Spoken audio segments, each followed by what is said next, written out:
T G T G T G T G Tinselin, Tinselin, T G grumble and a growl, Tinselin, Tinselin, la li la lo la, Tinselin, Tinselin, a grumble and a growl, Tinselin, Tinselin, la li.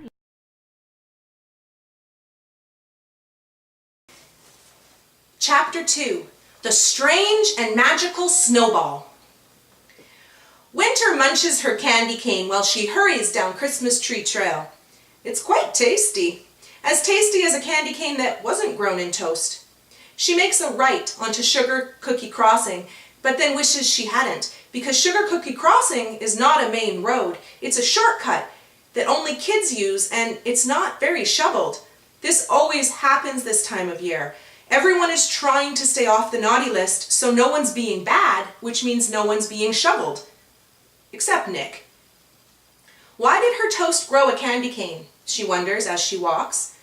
But she doesn't wonder for too long, because she lives in North Polington, and strange and magical things happen from time to time in the NP.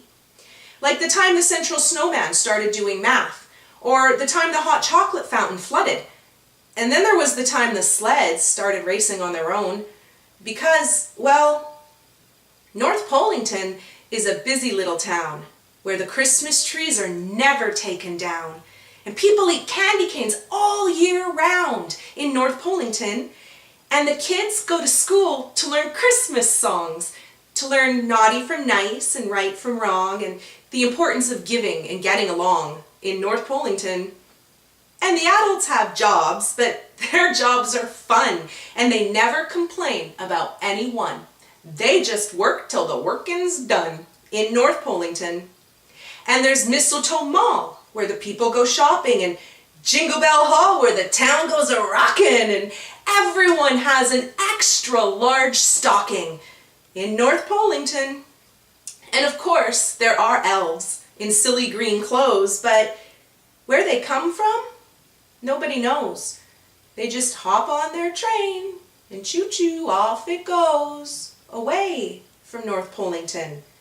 And yes, there are reindeer that fly. One night a year they kick off to the sky, but no one knows how and no one knows why in North Polington.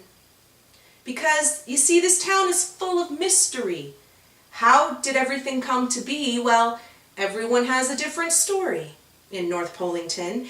Some stories are true and some of them aren't. Some start in the middle or end at the start. And it can be hard to tell them all apart in North Polington because secrets swirl like blowing snow, like little twirling tornadoes picking up momentum as they go around North Polington.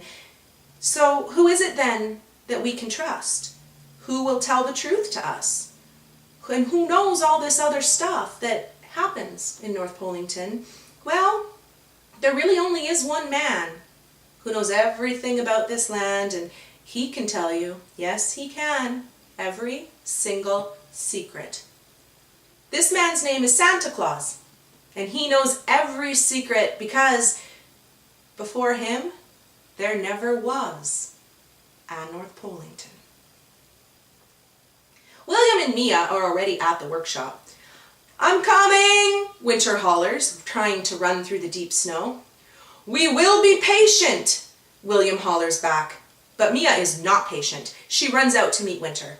"Did your dad get my wish list?" Mia asks. "Did he? Because Mia," Winter interrupts. "We've been over this. The wish lists go to the workshop, not my house."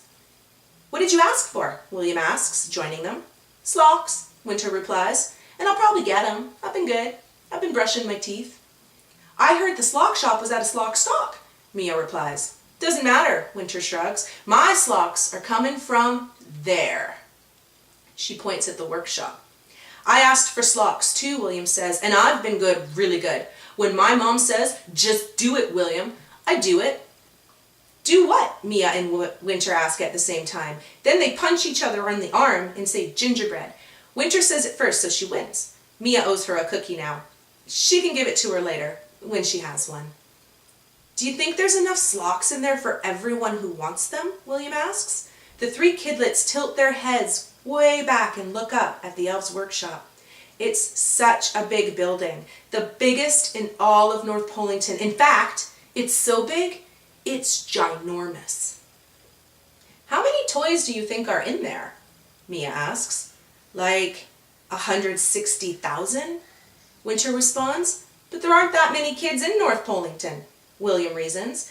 No, but there's that other place. Santa goes there too, Mia says. What's it called again? The whole wide world, Winter tells them. Right, the whole wide world, William repeats. Do you think there's a lot of kidlets there? Don't know, Winter shrugs, probably. They stand in silence for a moment. Then William asks, do you think our mission will work? Don't know, Winter shrugs again. But if it does, we'll be famous. Just imagine the first kids ever to sneak into the workshop. The elves will be so mad, Mia giggles. I know, right? Now, every kid and kidlet has tried at one time or another to sneak into the Elves Workshop. But the elves have a very strict rule. No kids allowed in the workshop. That's what all the elves say. No kids allowed in the workshop. Kids in the workshop? No way. So the kids try to peek in the windows, but the elves shake their fingers and say, no kids allowed in the workshop. Kids in the workshop? No way. But we want to play with the toys, the kids stomp their feet and say, but kids aren't allowed in the workshop. Kids in the workshop? No way. Okay, let's do this, Winter says, clapping her hands together. First, they have to make sure that their coast is clear. So Mia, William, and Winter carefully approach the building. But the window is too high for them to peek. William tries to jump up, but he can't see anything. Mia presses her body against the building and grabs at the wall, but no, she can't climb it. So William offers Winter a boost. I see something, Winter whispers. I see a piece of wall. Ooh, Mia says, a piece of wall, William says. And an elf! Yes, there's an elf! There are elves in that room! William puts down Winter so they can proceed with the second part of their plan. They huddle together and check over their shoulders to make sure their coast is still clear. They review their plan. 1. They will throw snowballs at the window. 2. The snowballs will go thump. 3. The elves will hear the thump. 4. The elves will say, what is that thumping? 5. The elves will run to the window to look. 6. When the elves are distracted, Winter, William, and Mia will sneak in through the front door. They will get inside and they will be famous. Yes, it's genius. They high-five each other. Mia and Winter start making snowballs, but William stays behind. I just thought of something, William says. What if the door's locked? We don't have a key. Maybe we need more thinking? Winter winds up to throw. She reaches back as far as she can and then launches it into the air. But suddenly, something strange and magical happens. Halfway through the air, the snowball changes color. 1 second it's white, like a clean snowball should be, but the next, it's bright red. Winter's mouth drops open. What just happened? How did that happen? And what? The snowball is headed right for William's head. She tries to holler, incoming, but it's too late. It hits William's forehead and bounces off.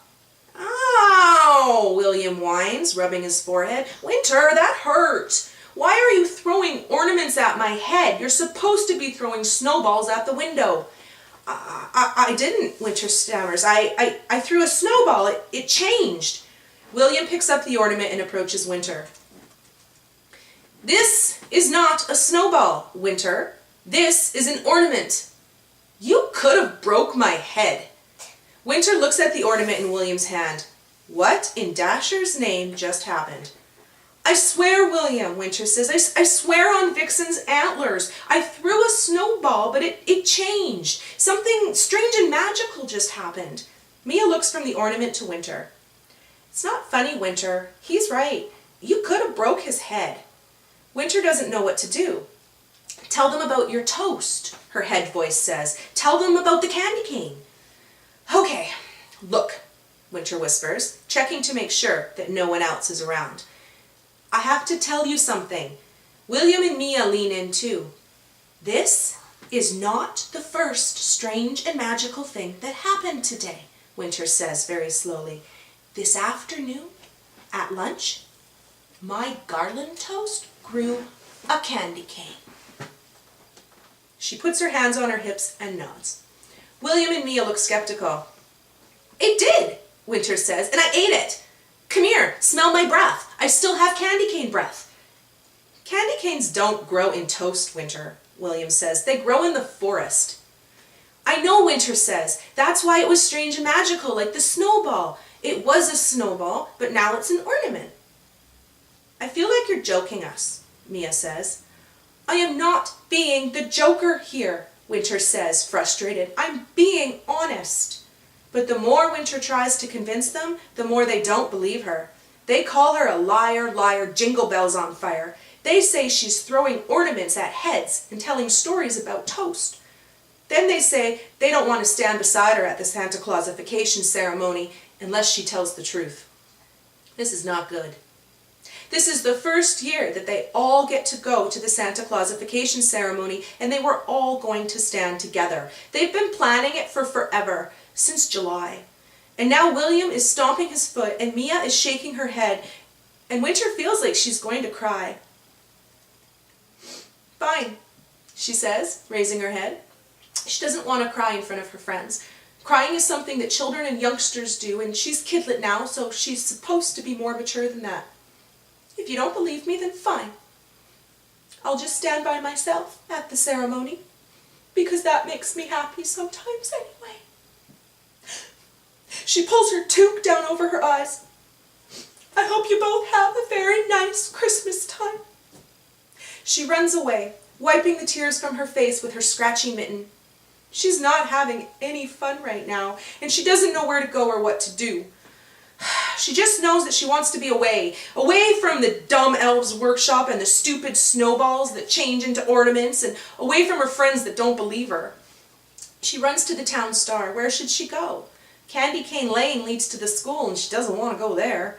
Poinsettia Path? But there's a slocking contest in the park, and she doesn't have slocks. No point in going down Christmas Tree Trail either, because that just leads home, and she doesn't want to go home yet. She could wander down Jingle Bell Boulevard, head over to Mistletoe Mall, but she doesn't have any snowbucks. There's board games in Jingle Bell Hall, but who will she play them with? Down Ornament Ave to the sledding slopes? Nope, doesn't feel much like sledding. That only leaves... Yes, of course. Why didn't she think of that sooner? The reindeer circle. She will go to the reindeer circle. The reindeer are always happy, and they'll cheer her up for sure. So she tucks her tear-dampened mitten into her pocket and starts walking past the giant antlers on Reindeer Road.